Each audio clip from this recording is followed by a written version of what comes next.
Welcome, welcome, welcome. My name is Mikkel Thorpe, and this is the Expat Money Show. Today's guest is a New Zealand native who grew up on a sheep farm in the North Island. University took him to the USA, where he learned the importance of free speech, becoming the founding editor and chief of the Pan Am Post and its founder and director of Econ Americas, a financial consultancy devoted to Latin America. He has traveled to 19 of the 20 nations in Latin America with stays of more than a year in both Argentina and Guatemala. Please welcome to the show, Fergus Hodgson. Fergus, how are you? I'm doing great, Mikkel, an honor, and I'm pleased to speak with you on this topic that is, I fear I consider more and more important with time, this topic of jurisdictional arbitrage and finding the place that fits you best. Yeah, absolutely. I'm excited for today's conversation. You know, you've traveled a ton in Latin America. I'm in Latin America today, so I should have lots of interesting insights today. So why don't you take a minute and kind of walk us through your backstory? How did you get interested in Latin America? How did you get interested in financial reporting? I want to hear it all. Yeah, so I don't know where to start sometimes, but yes, you're right. A sheep and cattle farmer in New Zealand was my upbringing, and I was restless and always had an itch for exploring from a young age. And then I found out basically I had sufficient athletic talent to pursue scholarships in the United States. And so when I was 18, I started pursuing those, and I came as a 19-year-old I went to Boston University on a rowing scholarship. And that irreversibly made me much more amenable to exploring, you know, as a migrant, right? And seeing the differences, meaningful differences between countries. So in terms of getting interested in Latin America, I had a dear friend from Colombia while I was at Boston University, and maybe being a little bit dejected, or let's say not so satisfied with the United States and New Zealand, I just bought a one-way ticket to Colombia in 2010. And without knowing it, I became somewhat of a specialist in reporting on the region. And as I got maybe more mature in my career, I began to think that we should focus more on our personal actions, our personal financial well-being, and stop trying to be sacrificial lambs for political causes. Yeah, I understand that completely. I mean, I work with a ton of private clients, and sometimes you work with someone and you can tell that they're a severely unhappy person. And I just know that doesn't really matter where they're going to move in the world. It's not really going to matter. I mean, there's a certain amount of work that needs to be done on the inside, and the external location is not going to fix the problem. Yeah, so there's an important book by Harry Brown, which maybe some of your listeners are familiar with, How I Found Freedom in an Unfree World. And the basic premise is that focus on your actions, what you can do to change your life, and that can include moving to a different jurisdiction, state, country, and that rather than complaining or trying to overturn these monstrous institutions, which you have zero chance of changing, basically. So I took that to heart. And I also found that as in terms of my consulting or journalistic work, that I like having quantifiable results. I don't want to deal with so much political ideology, and more with, just finding people's freedom, helping them make better incomes, whatever it may be. And that's what I focus on now. And it's been a long journey, right? So I've been an expat, let's say, since about 2003, although I went back to New Zealand for a few years. And each year basically gets better and better. I feel more at peace with where I am. Yeah, because I think that, I mean, I'm a libertarian. Okay, I'm a libertarian in that the non-aggression principle is my true north. But I'm not a libertarian as in I give a shit about the LP, or I'm trying to do any political change, or I try to follow any of those types of things. This show is about freedom. I mean, at the end of the day, that's all this show is about. It's about freedom.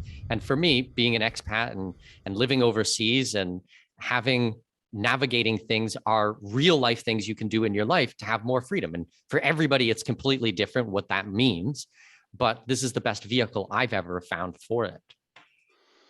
Yeah, so there's a lot to say about the whole expat experience, and I tend to agree that if you are frustrated by government institutions or feeling like you're not free in certain ways, yes, moving between jurisdictions is the swiftest route to addressing that. And so, for example, let's say you're in the United States or let's say you're in Canada and raw milk is banned 100% across the country, which is insane.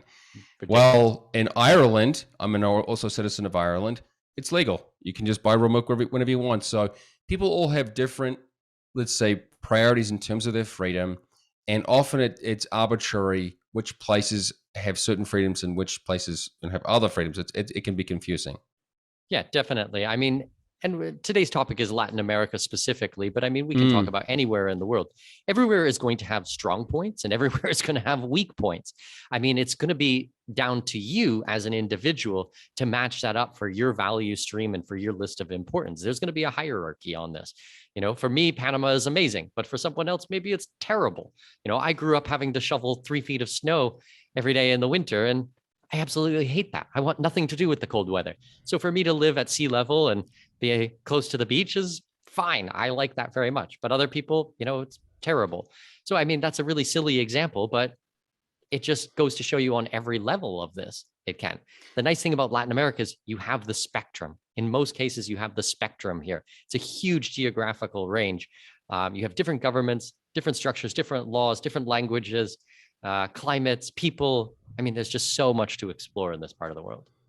Yeah, there is a great deal of variety, and Panama in particular is distinct, right? Because it is somewhat of a tax preferential location. It has a much stronger American cultural presence, given the canal, the use of the US dollar. So, and it also, it has a strong Caribbean flavor more than other countries in Latin America. So yeah, they all have their own advantages, disadvantages, and Panama, I'm not surprised that many Americans have made their way, and Canadians in your case, to Panama. What are some of the other countries that you enjoyed spending time in Latin America? Yeah, it's strange what I will remember, but for, let's say, a good time or warm friendships, I always enjoyed Colombia. If you would like a more sophisticated life, even though their economy is a basket case, Argentina, Buenos Aires, Palermo, really nice. If you want maybe, I'm trying to think, better business opportunity, maybe somewhere like Peru. I feel like Lima is a place where you could establish a startup. I mean, it depends what you're looking for. If you want a low cost of living, Central America has a lot of options there. So, I mean, I'm trying to think. I've been through so many places now, and yeah, really, in my view, if you want to make a home, I mean, it's not really a difficult question. Just get on the plane and go looking and stop theorizing and get on with it, because there's a process. I mean, that's your business. You're helping people through this process. There's a transition process, and you won't really know until you put some time into it. Yeah, I would agree with that for sure. People who want to only read about it and think that they're going to find out the very best place and they're going to know and understand it. I mean, it's not until you actually get off the airplane Yeah. that the journey starts. I mean, even something as simple as the sophistication of the architecture and landscape. Panama City has an impressive skyline. It's very developed, whereas Guatemala City, where I lived for a year or two, is more modest, right? They actually have so many earthquakes, they can't build up tall buildings. And so some people, they really like having the more modern skyline and feeling like they're in a more civilized place, where others like a bucolic setting. Yeah, like I mean, Guatemala as an example, I think is a perfect place. Like, okay, I've been to Guate. I thought it was probably one of the ugliest cities I've ever seen in my life, but I lived in Antigua and Lago de Atitlan for 6 months, and it was stunning, and it was like so interesting, and there was so much stuff going on and cool people traveling through, and I studied Spanish there, and I had a great time. I mean, last time I was in Guatemala was about 20 some odd years ago, 21 years ago, but for sure, different strokes for different folks, I suppose. Yeah, so you're right. I'm not a big fan of Guatemala City as a place to settle in.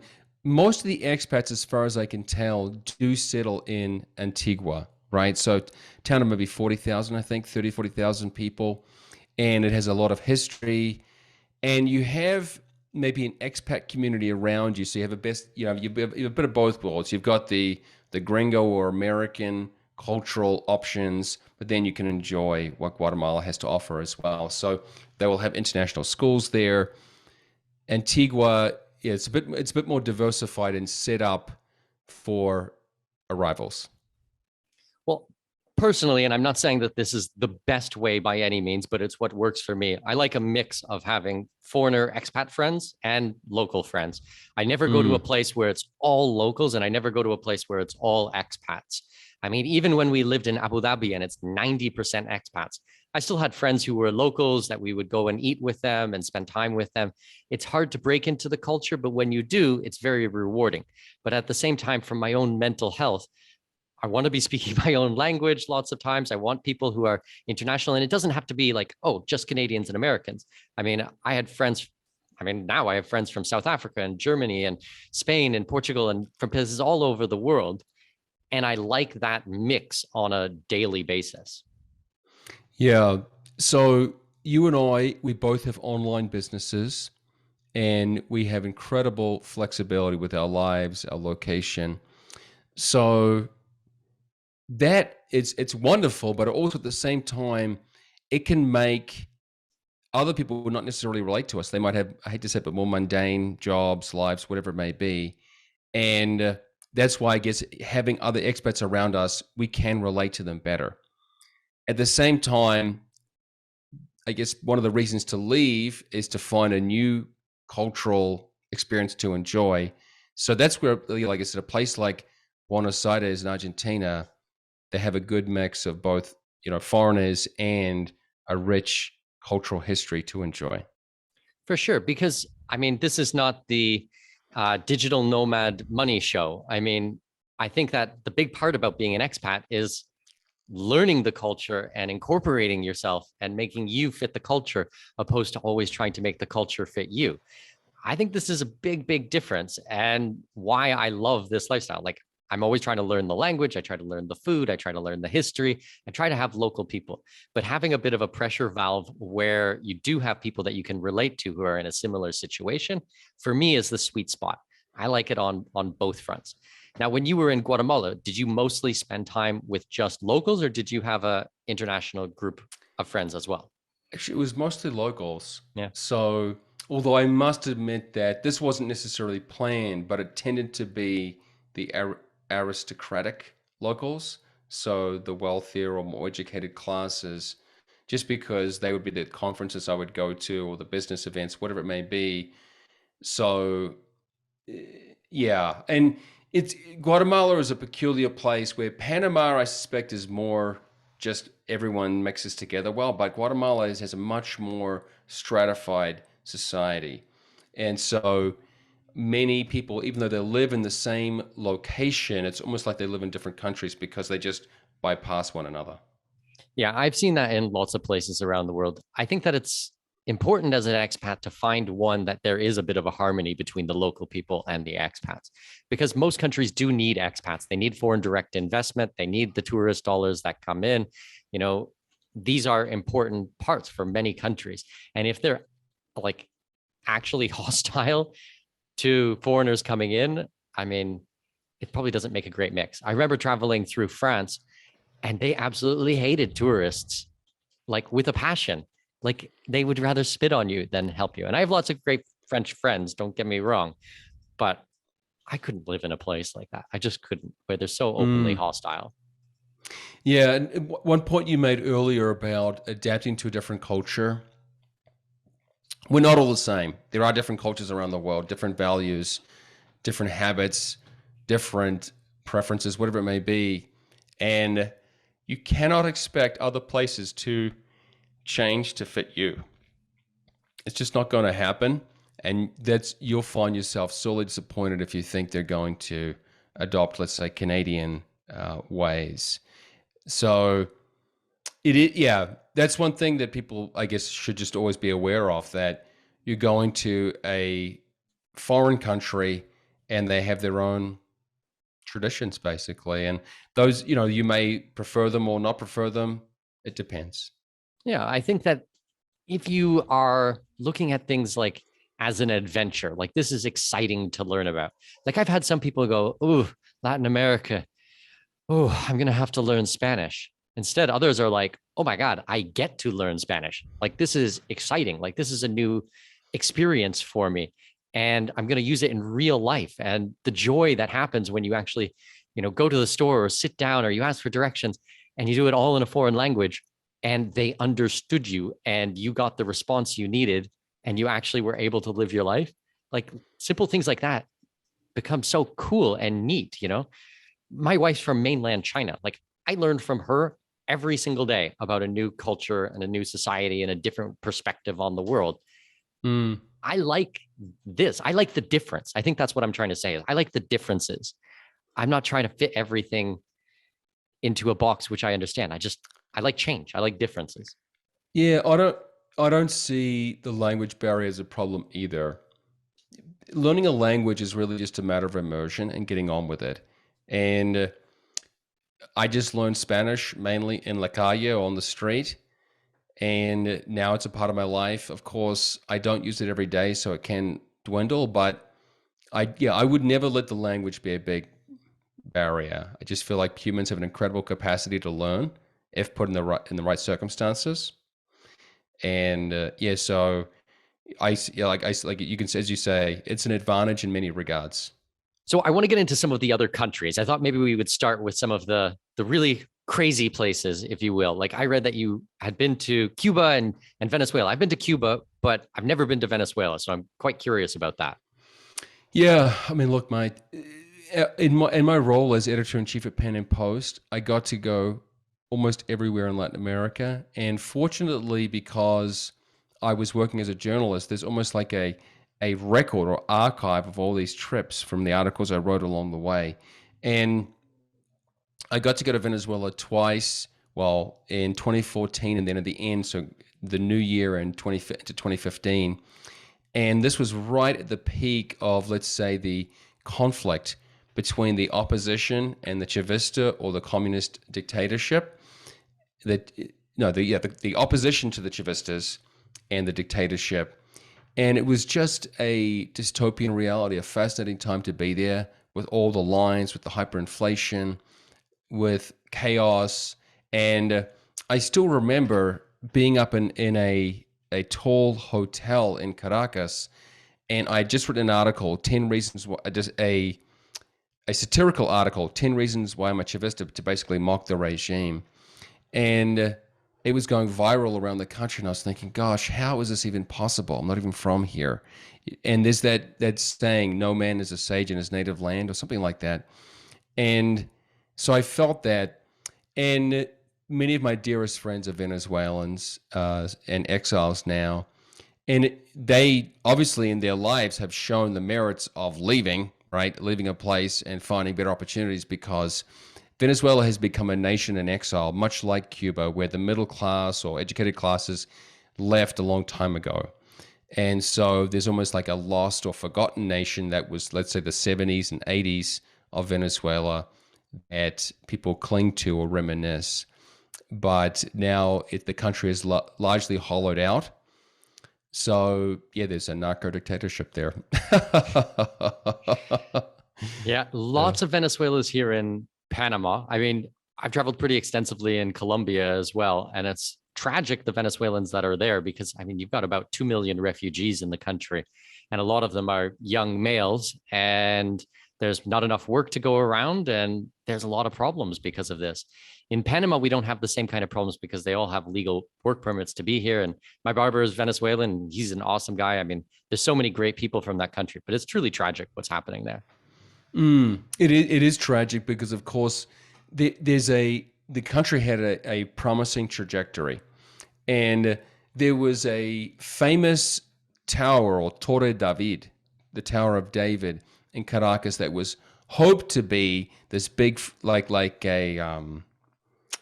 the World Trade Center towers, but the Venezuelan version. So basically a gateway to economic activity in Latin America. And unfortunately, the gentleman who owned it or was leading the project died. And then Venezuela got into a downturn, and it became, overrun with homeless people, basically. So that dream for Caracas did not come to be. Wow. What other places did you get a chance to visit while you were in Venezuela? Was it just in Caracas, or did you get to go out to the islands or anything like that? I got to explore around the country. I went to Valencia, Barquisimeto, Carora. My dear friends got married there, so I went out to the wedding in the middle of the countryside. It was lovely, and we had an amazing event. And so I really got to enjoy the best of Venezuela in many regards. And they have great food, arepas, wherever I go now. And if I see a Venezuelan restaurant, I always go and get myself some arepas and tequeños. So delicious. Nice. Shout out to the Venezuelans. Lots of good people there. Lots of good food. Yeah, I'm excited to go. I'm just, it's on the bucket list for sure. I like going to all the countries that other people don't like to go to. And I like to explore for myself. I mean, I was in North Korea, and like you said, just being able to see a place like this as it exists. And it's they're so unique, these types of places. I'm not saying that in an admirational type of way, but like I said earlier, I just like the differences. So to be able to see what's going on there and learn about it and understand the economics and why the country is like that, I mean, it's very interesting, because it's nothing that I'm going to be able to do is going to change the trajectory of Venezuela. So it doesn't matter, or North Korea or anything like that. But just to go and see it, just see what a complete totalitarian, psychopathic governments, what they can do to a beautiful people. I mean, it's just crazy. And the point about you being able to change it is an important one, because you can't change it. And I think maybe people put too much emphasis on voting and political activism, because being an immigrant, in many ways, you can't do either of those two things. And you realize, what difference does it make? Just get on with your life. Yeah. I mean, I think that's one of the great things for Americans who are looking for a big change in their life. Politics just are not talked about on the same level when you're overseas. And because you can't vote, like I've been in Panama for years now, I can't vote here. There's nowhere that I've been in the world where I can actually vote. So you're not even having, your vote matters. It's like, no, you can't vote. So why even discuss these types of things? Just get on with your life and enjoy and try to savor every minute that you got.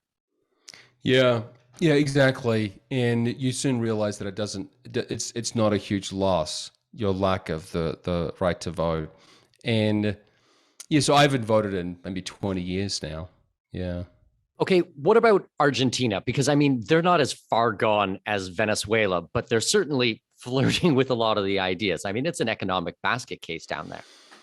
Yeah, so the key difference with Venezuela and Argentina is that the leftists or socialists did not manage to totally penetrate or take over the military. So there's still some restraint on the Argentine government.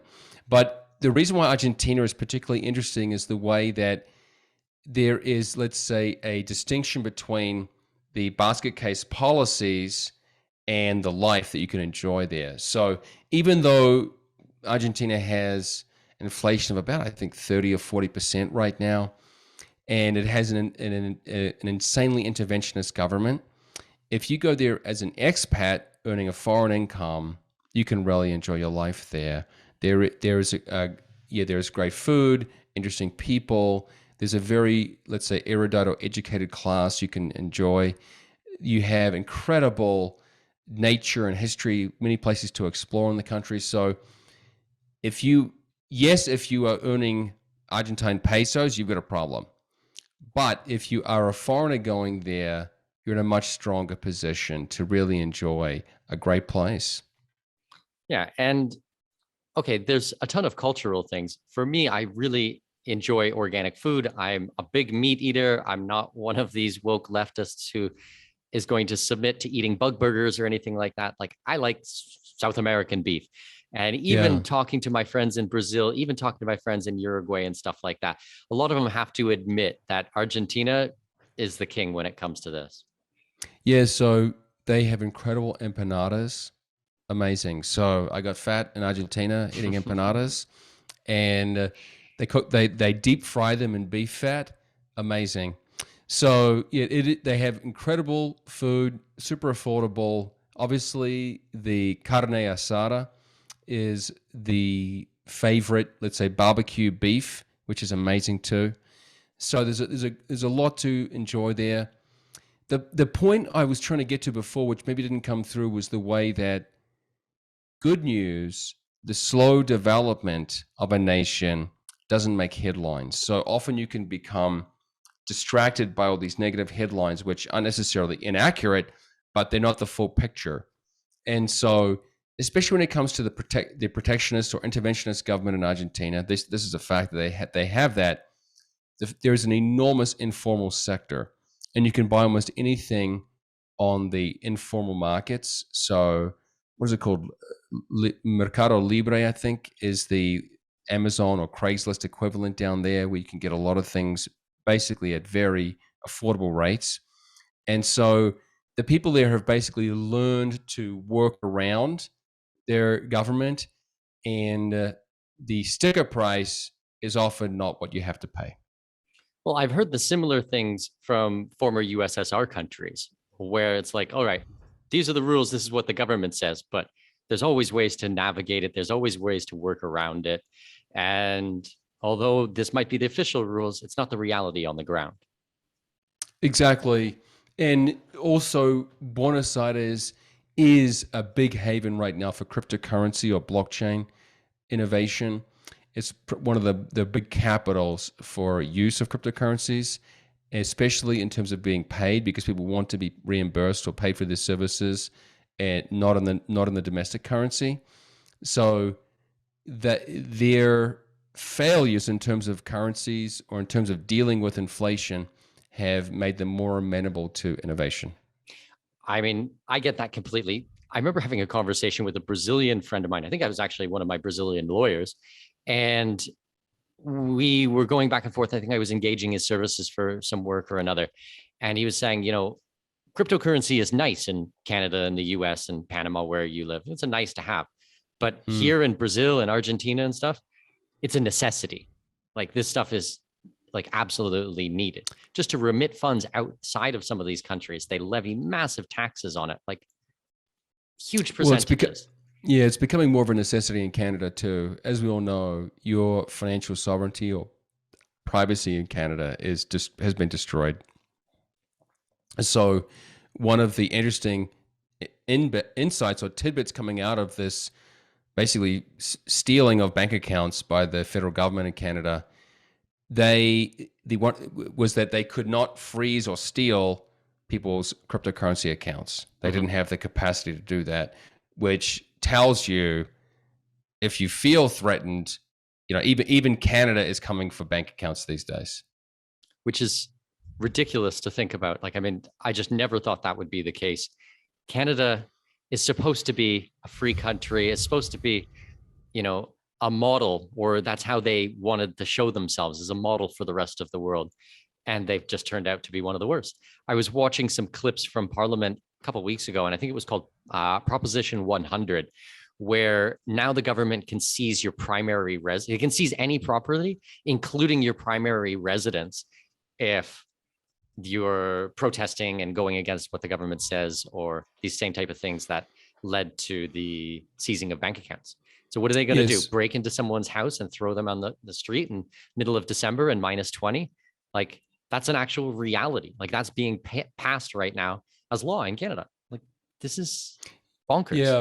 Yeah. The veneer of civility and so-called tolerance in Canada is all gone now, except for people who are stuck watching CBC or other garbage, right? The regime or propaganda media.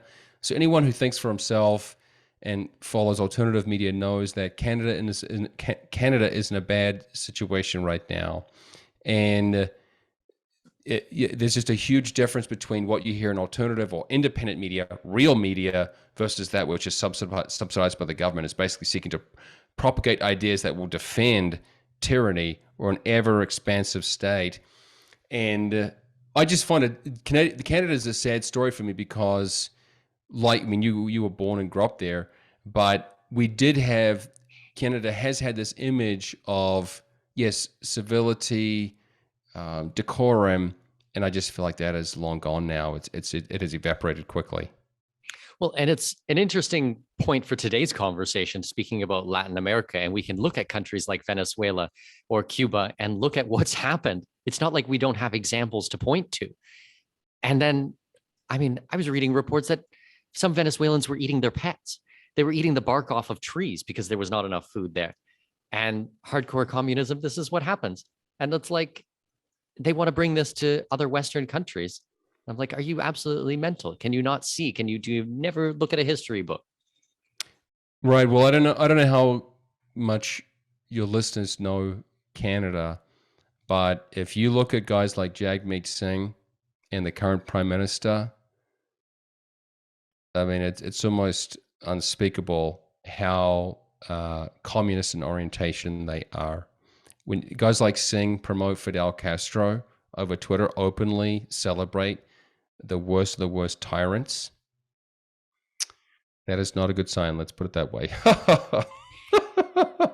Yeah, for sure. Yeah. And I mean, to circle back to your point, cryptocurrencies are becoming a necessity in our part of the world, already are in some places in Latin America. And every tool in the toolbox that we can use to protect ourselves and preserve our freedom, I think is worth a conversation.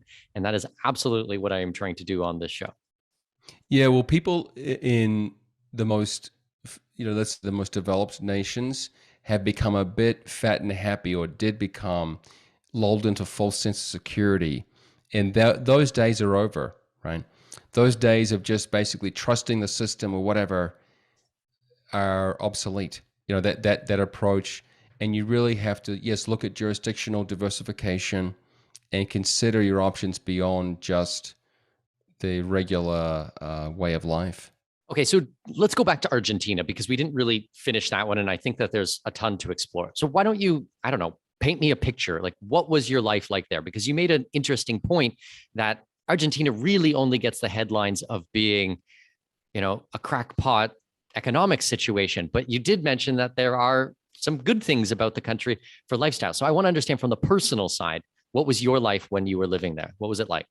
Yeah, so many, many good things actually, right? So we can dwell on the socialist or interventionist inclinations, but there are reasons why Argentine people are patriotic and proud of their country, right? Because they see themselves as maybe the most refined or modern in Latin America. They have incredible European culture in Buenos Aires especially, but also Cordoba, Rosario. There were lots of places to see. So what was my life like there? Well, I was much like you as an online entrepreneur. And at the beginning of 2016, I had flexibility. I decided to finish my lease in Florida. And I just went down to Neuquén, which is the largest city in Patagonia, which is the southern portion of Argentina and Chile. And so I just rented an apartment for a year there. And after I'd said a few months getting a feel for the area, and I joined the running community, made good friends there. I completed a few half marathons. I went exploring the lakes and mountain cities. What is it? San Carlos de Bariloche, San Andreas. So there are, was it San Martin? I think it is. Anyway, there are lovely spots there. So Argentina really is a country with a heck of a lot going on, but it's a little bit hidden from the world. It's like people don't really know that much about it, except the outlandish headlines that somewhat make their way to the first world countries. So what did I enjoy? Yes, obviously I enjoyed the food. I enjoyed my community. I got to speak plenty of Spanish, and there was a strong classical liberal think tank community, let's say oriented community. So there were lots of conferences. Because Buenos Aires is such a prominent city, lots of events are held there. So people from Paraguay or Peru or Chile will come there for events. And I just thought that basically it was an affordable place to enjoy a high quality of living, quality of life. And especially if you have the flexibility, it fits. Now, I don't know all the details about immigration. I never dealt with that. I just went there as a tourist, and I would come and go, and no one ever asked me how long I was staying or anything like that. It was not an issue. So, but on a more permanent basis, I'm not sure the logistics behind that. I do know that there's actually a constitutional right to open immigration in Argentina. So you basically will not be, you can get there more simply than, in a simpler fashion than in other places. How that relates to getting work there, I don't know, because my recommendation would be to have an online business if you go there. Yeah, I think that's most countries in the world. Having an online business as an expat is the golden way to go. Yeah. And also because hiring people in Argentina is a nightmare. That's why something like half of people are working in the informal sector, because hiring someone in Argentina is like adopting a child, and you do not want to do that. The social security in these countries is insane. Yeah. I mean, and decimo and 13-month bonus and holiday pay and all of these types of things. They have vacations every 20 minutes. Yeah. And 2-hour siestas. Yeah. In Panama, I mean, November is a complete write-off. It's like a 3-day weekend followed by a 4-day weekend, followed by another long weekend, followed by a Tuesday that's off in the middle of the week. Like November is just a complete write-off in this country. So if you have employees in Panama, oh my God. Yeah. And ridiculous. I look back fondly on that time in Argentina, because even in the south near Neuquén, there were just these beautiful lakes, just pristine water, and largely untouched, just no one's going there. So that's one thing that I always enjoy about going to more remote countries, just the nature that's not overrun with people as you'd get. I mean, I went to the Rocky Mountain National Park recently here in Colorado, and I just thought it's lovely, but too many people. Yeah, it's a bit Disney-fied at this point. How about insights on the direction of Argentina? Any thoughts on which way it's going to go? Do you think that they're going to become more of a free country? Do you think that they're going to keep going in the direction of socialism and Marxism? What's your insights tell you? That's really tough. When I was last there, I went to a country club or a private community, and people were asking me the same thing. Could Argentina become more like New Zealand, a more free market country? And there are lots of different trends here at play. One, and I'm not usually a fan of international organizations meddling in other countries, but the IMF, as the one who has lent so much money to Argentina, is strongly pushing for market liberalization, and that's a good thing. Also, I'm an extreme optimist when it comes to technology, that this is making everything much more transparent. I think it's a great tool against corruption. So in the long run, I'm relatively bullish for Argentina, yes. And Argentina is already at almost at the bottom in terms of economic freedom rankings. So I don't see it getting any worse than that. I just see it going up. Also, even if you realize that governments are only so powerful, really what makes a country is, let's say that the 70% of people who don't work in government, and in Argentina, they are relatively educated, more productive, and that's what makes the life more, let's say, fruitful or prosperous there. Yeah, I think Argentina is an interesting country for expats, because I think that you do need to walk that line and kind of keep a solid eye on it, because who knows? I mean, it's kind of a razor. It can go any direction. I mean, the country's been bankrupt, 22 times or something in the last 100 years. It's like, you got to be very careful, I think, in these types of places. Some people who buy Argentine bonds are gluttons for punishment. We can agree on that, yeah. For sure. So what about for pure lifestyle, countries that you just have fun in, you just like to visit? What's your number one in Latin America? Yeah, people often ask me my favorite country in Latin America, and the first country that I went to was Colombia, and still it's one of my favorites. And in particular, Medellin it's one of those cities that has both a strong expat community and a business friendly local community. There's a great deal of mining there. So I see Medellin as an up and coming place to be. There are many other options there. Bucaramanga has great textiles, leather. If you want to be around narcos, you go to Cali in the south. Not my place, but basically that's let's say more festive town. I've enjoyed a great deal many places in Colombia, and it's just where I found maybe the culture to be the warmest and most welcoming. And if I just wanted to get off the beaten path for a while, I would go there.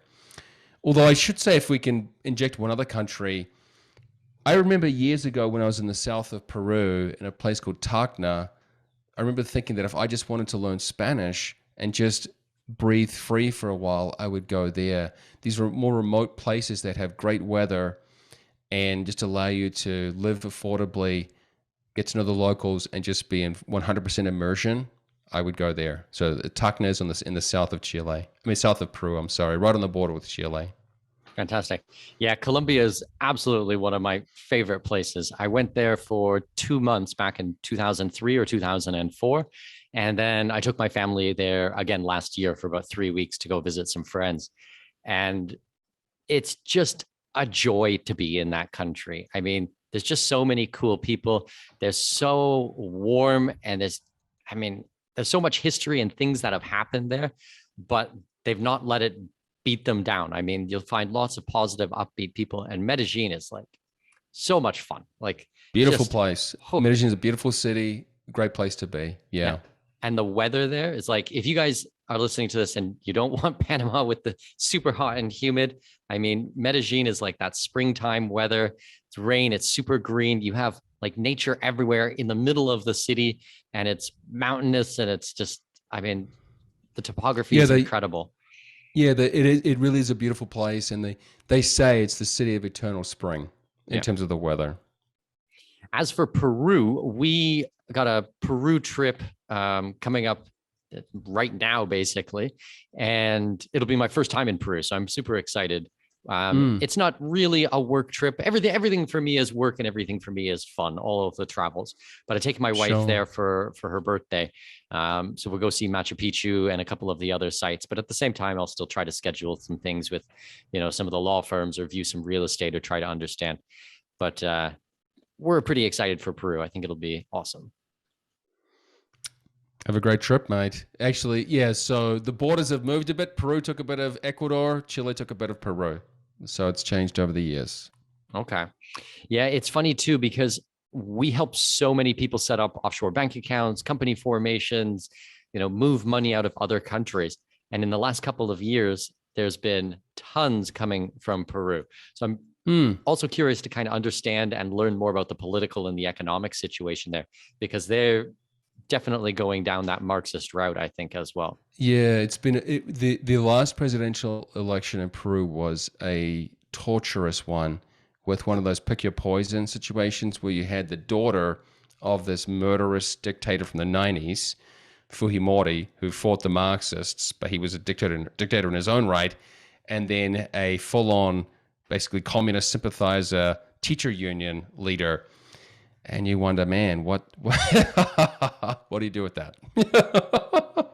You should just be glad that Peru was a very, let's say, decentralized or divided place, so that the man in Lima doesn't have control over everything. Yeah, I think that makes sense. Probably being such a mountainous country, and it's so difficult to get from one place to another, that there'd be massive separation and really a different set of rules, something that comes from the government and then something that comes from the community. Exactly. Yeah, there's a much more community-oriented sentiment in terms of which traditions to follow, which rules to follow. Brilliant. Fergus, thank you so much for your time today. I absolutely love the conversation. It was pretty frank discussion on the different countries and what's going on, and learned a lot from you today. If my listeners want to get a hold of you, if they want to find out more about what you do, where can we send them? Well, you can find me just Fergus Hodgson on LinkedIn. That's probably the best place. My website is econamericas.com. Also, if you want my day-to-day bantering, that is Twitter at Ferg Hodgson. Brilliant. And I'll make sure I put all the links for these at expatmoneyshow.com under his episode. Thank you so much, and I'll talk to you soon.